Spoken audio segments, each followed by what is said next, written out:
Амансыздарбы, урматтуу мекендештер? Бүгүн сиздер менен бир нече темада барлашабыз. Экрандан алыстабаңыз, балким сиз үчүн чоң пайдасы болушу мүмкүн. Квартира алгандан кийин ал квартирага көп адамды регистрация кылбаңыз. Росбанк менен ипотека алган болсоңуз, Т-банкка өткөндөн кийин туура страховканы узартабыз. 5 февралдан баштап катуу текшерүү болот. Азыркы күндө проценттик ставка бийик болуп жатат. Эгер ставка түссө, кандай өзгөрүүлөр болот? Келиңиздер ушулар жөнүндө сиздер менен токтолуп, толук айтып өтөм, экрандан алыстабаңыздар.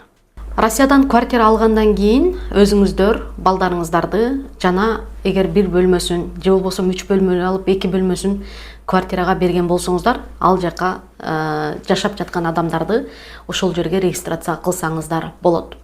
Ал эми туугандар, жакындар, достор үй алгандан кийин сөзсүз суранышат, коюп берсең эч нерсе болбойт деп. Бирок алар Россияда мыйзам күчтүү экенин, бул мыйзам июль 2006 жылдан бери фиктивный регистрация кылганга, иностранный граждандерди койгонго атайын мыйзамдар каралган.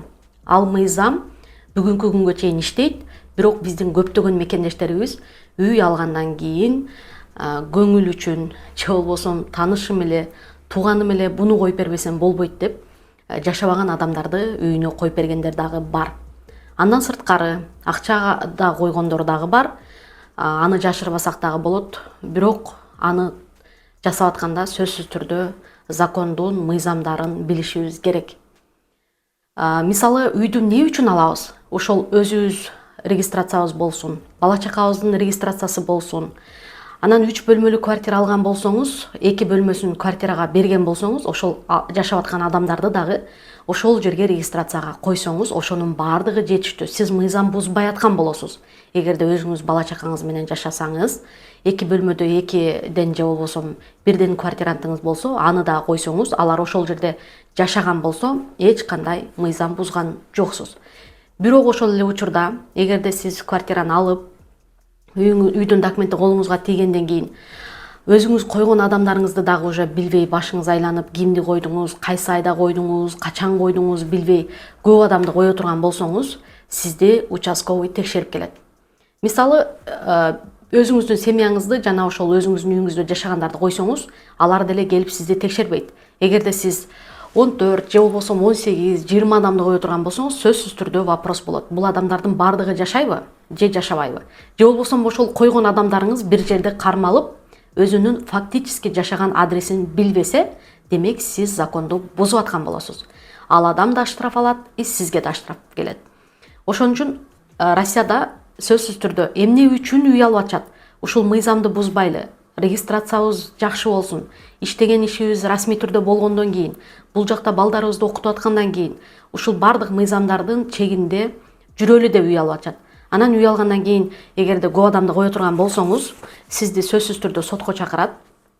Эгерде сиз ошол адамдардын бардыгын ушул жерде жашайт, качан койгонсуз, эмне үчүн койгонсуз, ал адам чыгып кеткенби, же болбосо ал адам ушул жерде эгер билбеген болсоңуз, анда сөзсүз участковый өзүнүн доказать эте алат сиздин үйүңүздө ал адамдар жашабаганын. Сизге мүмкүнчүлүк бериши мүмкүн ар кандай. Балким сиз жакшы сотко туура келишиңиз мүмкүн, балким сизге буга чейин штраф алган болуп, сизге сот чечими жаман чыгышы мүмкүн, сиз ойлогондой чыкпашы мүмкүн. Ошон үчүн бирөөнү күнөөлөбөйлү, туугандар. Үйдү алдыкпы, ал адам жашабайбы, тууганыңыз болобу, жөн эле отказ кылыңыз. Жок, коюп бере албайм, азыр мыйзам ушундай деп. Ал эми сотко чакыргандан кийин, бул соттун кагазы биздин агенттик аркылуу үй алган кардарыбыз коюп, көп адамдарды койгон үчүн 2023 жана 2024 токтоосуз адамдарды койгон үчүн бүгүнкү күндө 150 000 штраф алыптыр. 150 000 штраф алганда сот айтыптыр, сен ушул күнгө чейин эч кандай нарушение кылган эмессиң Россиянын территориясында. Расмий түрдө иштегенсиң, үйүң бар экен, неге ушуларды койдуң? Просто айылдаштары, достору и арасында акчага да койгондору бар экен. 150 000 штрафты 60 күнгө төлөөгө уруксат биз керек деп. Ошон үчүн мекендештер, эч кимди, даже бирөөнү койсоңуздар дагы ошол адамды айтыңыздар. ушул үйдө сен жашайсың деп. Бирок азыркы учурда ал адамдын жашабаганын оңой эле билип алыша турган болот. Андыктан жашабаган адамды лучше койбоңуздар. Мен дагы бүгүнкү күндө Перовода квартирам бар, өзүңүздөр билгендей. Айттым квартирант болуп жашагандарга, граница переискать этип келгиле. Бардыңарды коеюн, эч нерседен коркпой, переживать этпей, спокойно уктап жашагыла деп. Бардыгы чын эле мен айткандай январда чыгып келишти. Алардын бардыгын через госуслуга койдум. Эч жака барганын кереги жок. Через госуслугадан койдум. Бир суткада келди документтери. Апа 1-2 күндө келди, апасыныкы кече келди. Жөнөттүм. Болду, бардыгы документтери так болду. Андан сырткары мен менен дагы бир комнатамда жашаган квартиранттарымды да чыгып алар келишти өзү Кыргызстандан. Аларды да койдум, ошон үчүн бул жерде мыйзамды сөзсүз түрдө сыйлайлы. Демек, эгер өзүбүз нарушение кыла турган болсок, сөзсүз түрдө бизге штраф келет. Андыктан үй алган мекендештерге кайрылып кетет элем. Үй алгандан кийин билем, жакындар, достор, туугандар көп, бирок алар сиздердин үйүңүздөрдө жашабаса, сөзсүз сиздерге проблема жаратышы мүмкүн. Андыктан өзүңүздөрдү абайлаңыздар. Биз Росбанк менен аябай жакшы иштешкенбиз. Росбанктан биздин агенттик аркылуу үй алгандардын саны аябай көп. Бир эле бизден эмес, эгер башка агенттиктен алган болсоңуздар дагы, Кыргызстандын жараны болсоңуздар, страховкаңыздарды именно аккредитованный болгон компанияларга продление кылыңыздар. Себеби Т-банк бир аз капризный башка банктарга салыштырмалуу. Ал банк менен аккредитованный болбогон страховой компанияга улап алган болсоңуздар, страховкаңыздарды принимать этпейт. Эгерде биздин агенттик аркылуу үй алган мекендештерибиздикин бүгүнкү күндө биздин кеңселерибиз бар шаарлардан келип страховкаларын узартып кетип атышат. Эгерде сиздер башка шаарда болсоңуздар, бизге байланышка чыгып кандай документтер керек, же болбосо биз сиздердин контагыңыздарды страховка компанияга беребиз, сиздер менен байланышып, кандай документтер керек, сүйлөшүп, страховкаңыздарды узартсаңыздар болот. Ошондой эле сиздердин страховкаңыздар бүтүп калыптыр. Азыр 4 цифра код келет, 6 цифра келет. Ошону айта калгыла, страховкаңарды узартып беребиз десе, эч кандай страховкага код келбейт. Эч кандай коду жок эле страховка узарат. Азыр мошенниктер именно ошол способду колдонушуп, көптөгөн мекендештерибизди акчаларын картасына снимать этип алып атат, госуслугасына кирип займ оформление кылып атат. Ошон үчүн биз менен биздин кардарларыбыз үй алып баштады. Үй алгандарды аябай сындагандар көп. Не үчүн мындай ставка менен алдыңар? Айына төлөмү аябай чоң болот экен. Анан эсептеп чыгарган биздин кыйындар да көп. Мисалы, айына мынчадан төлөйт экенсиң, 20 жылга алган болсоң, сен мынча миллион кылып төлөп берет экенсиң дегендер дагы бар. Сиздер кандай ойлойсуздар? Эмне үчүн кардарларыбыз ушундай ставка менен үй алып атышат? Биринчиден, Россиянын территориясында легальдуу түрдө жүргөндү каалап жатышат. Өздөрүнүн үйүндө регистрация болуп, спокойно уктап, спокойно иштегиси келип жатат. Эгер жүрөгүң тынч болсо, ишиң дагы болот демекчи. Алар дагы ошол качан келип текшерип калат экен. Көп азыр квартира бергендер, айрыкча орустар коюп бербейт. Алар башында оорутпайт. Жашайсыңбы? Пожалуйста. Мен коюп бербейм дегендер дагы бар. Ал эми кээ бир орустар түшүнүп, бир аз түшүнүгү бар болсо, ооба булар бул жакта кыйын, коюп бербесем болбойт, же болбосо мага дагы мен коюп бербегеним үчүн мен да штраф болуп калышым мүмкүн деп коюшу мүмкүн. Ошондой үчүн алып атышат. Анан эч ким 20 жыл жүрбөйт туугандар. Себеби досрочный погашение деген бар. Возможность болсо, канча сумма албасын төлөгөндөн гана зависит этет. Эгерде возможность болсо көп-көптөн салып тез-тез төлөсө, эч кандай банкка переплата кылбайт. Сиздер эсептеп аткан сумма эч качан банкка ошончо болуп төлөнбөйт. Ооба, туура айтасыздар. Кээ биркилер эсептеп атат, ушунча болот экен 20 жыл жүрсө деп. Бирок эч кайсы клиент 20 жыл жүрбөйт.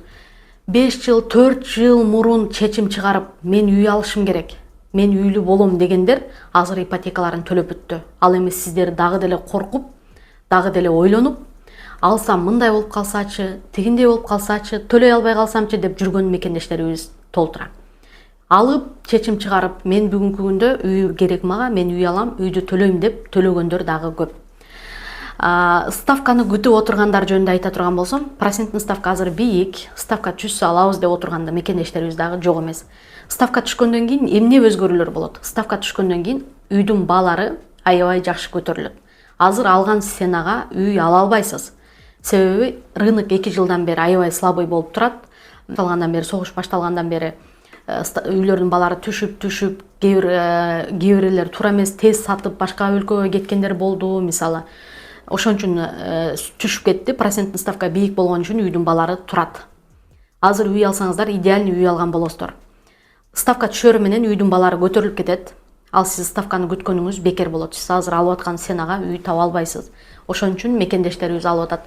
Үй алган мекендештерибизди сындагандар, мисалы, эгер сиз албайт экенсиз, жөн эле жакшы сөзүңүздү же болбосо жөн эле өтүп кетсеңиз болот. Анан ар бирине тийишип, мынча мындай дегендин кереги жок. Себеби алар өзү ошол төлөгөнгө мүмкүнчүлүгү болгон үчүн, стабильный доходу болгон үчүн, иштеген жумушу расмий түрдө болгон үчүн сиздерден үй алам деген адам сурабай эле алат.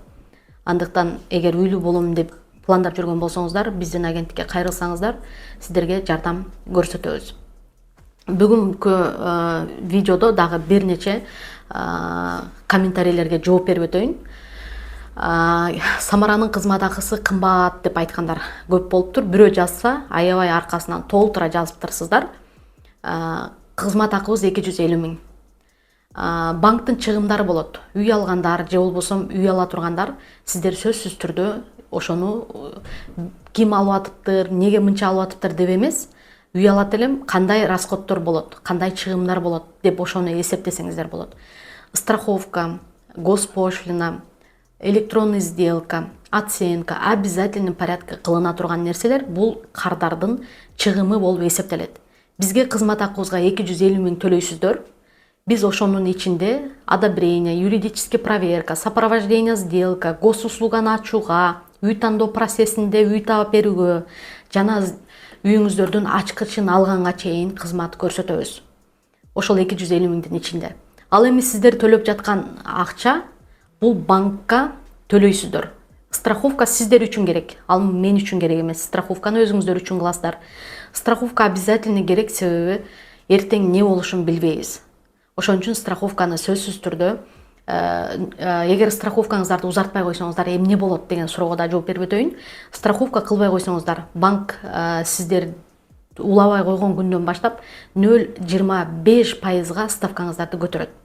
Ал эч нерсе эмес. Эгерде сиздер жашоодо бир кырсыкка учурап калсаңыздар, же болбосо жашооңуздарда бир кыйынчылык, же болбосо үй алган адам жашоодо жок болуп кала турган болсо, страховкаңыздар жок боло турган болсо, анда банк үйдү алып коюуга акысы бар. Эгер сиздердин страховкаңыздар боло турган болсо, страховой компания сиздерди бардык тараптан обеспечить этет.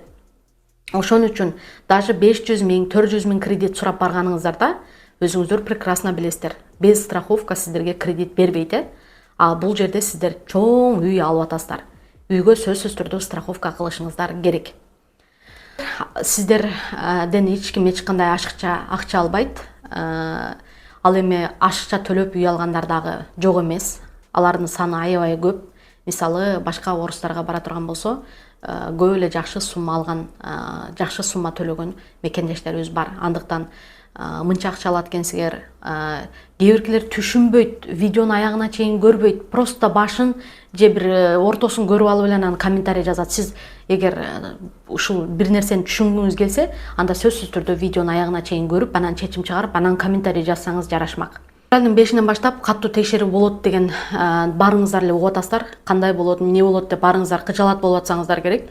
Негизи өзүңүздөрдүн базада болсо регистрацияңыздар. Ошол эле учурда сиздерге бир туугандарыңыздар регистрация коюп берген болсо, ал туугандарыңыздарды дагы орто жолдо жаман абалга калтырбаш үчүн кайсыл жерге коюп берген сизди, ал үй кайсыл жерде жайгашкан, канчанчы этажда жайгашкан, ошол моменттердин баардыгын сиздер жатка билишиңиздер керек. Сиздерге ким коюп берди, коюп берген адам ким, сиздерге ким болот, ошолорду дагы. Эгер сиздер расмий түрдө иштеп, колуңуздарда трудовой договор, документтериңиздердин баардыгы так болсо, жөн гана документиңиздерди текшерип, сиздерди коюп берет, эч кандай коркунуч жок. Ал эми Кыргызстандан жаңы келгендерге кээде аябай ичим ачат, колундан жардам келбей, өзүмчө бир кыжалат болуп калган учурларым да бар. Байкуштар келет дагы, кайсыл жерде ким документ жасайт экен деп бир документ жасаганга документтерин жөнөтүшөт. алар документти жасап берет, ал базада барбы жокпу сүйүнүп регистрациябыз колубузда деп жүрүшөт. Анан текшергенде базадан чыкпай калып, нарушение кылып, штраф алып калып, атайын бул жака иштейм деп келип, ошентип документтери так болбогон мекендештерибиздин саны арбын өзүңүздөр билесиздер. Эч кандай андай мекендештерге жардам бере албаганым аябай өкүндүрөт, себеби эгер Кыргызстандан бул жака атайын иштейм деп келгенден кийин өзүңүздөрдүн жакындарыңыздар болсо же болбосо регистрация коюп бере турган адам болсо, ошол жака келип ошондой кылып койсоңуздар, биринчи келгенде базага коюлса, кирсе, кийинки продление кылганда дагы, башка үйгө перерегистрация кылганда дагы эч кандай кыйынчылыктар жаралбайт. Өзүңүздөргө этият болуңуздар, документтериңиздерди сөзсүз түрдө тактаңыздар. Бул жака келерден мурун өзүңүздөрдүн жакындарыңыздар менен сөзсүз сүйлөшөсүздөр да, ошол жакындарыңыздар дагы келгенде сиздерге колдоо көрсөтүп, жок дегенде ошол регистрация маселеңиздерди жакшыртып берсе, биринчи убакта жардам берсе, бул сиздер үчүн өтө чоң жардам болуп эсептелмек. Андыктан документиңиздерди жакшы кылып, так болсо эч кандай кыйынчылыктар болбойт.